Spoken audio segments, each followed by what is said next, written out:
You know when people say, let's watch a bad Netflix film, get a takeaway, and relax for a Saturday evening? What they don't actually mean that the film is bad and that they don't enjoy the film. It's just like we acknowledge that it's nothing deeper than the hour and 30 minutes that you're watching it for. There's no thought food that you get to enjoy days and days after it. It doesn't linger with you. It is just classic, easy to follow entertainment.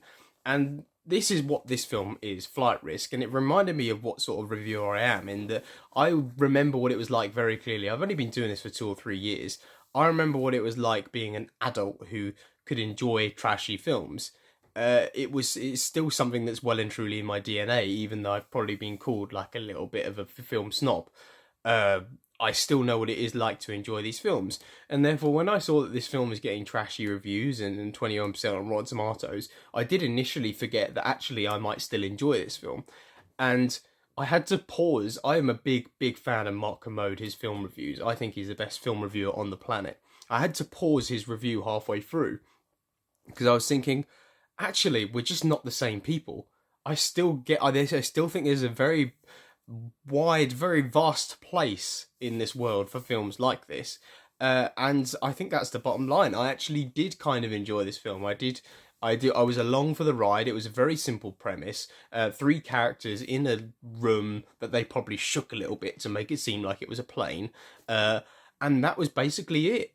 But they did that. I was on tender hooks. You know what? It reminds me of the film Fall that I watched a year, maybe 2 years ago. It was similar. It was kind of trashy. It went on Netflix very quickly, I think.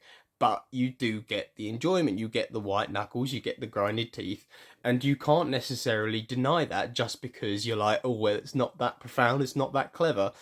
I love profound, clever films, but you can't act like there's no place for these films because people will go and see films like this because they want that quick fix, that quick hit of adrenaline. And all of the bad reviews I've seen about this, I agree with almost every individual aspect you're talking about. Yes, no, this was bad. There was continuity errors here. The really intelligent character was an idiot a couple of times, and I agree with all those things. But I just knew what I was in for, and I kind of enjoyed it. And I think most of the people I'm speaking to, in terms of my friends and family, which who see these reviews, most people will probably like this film more than the ones I love. So I've just got to acknowledge that.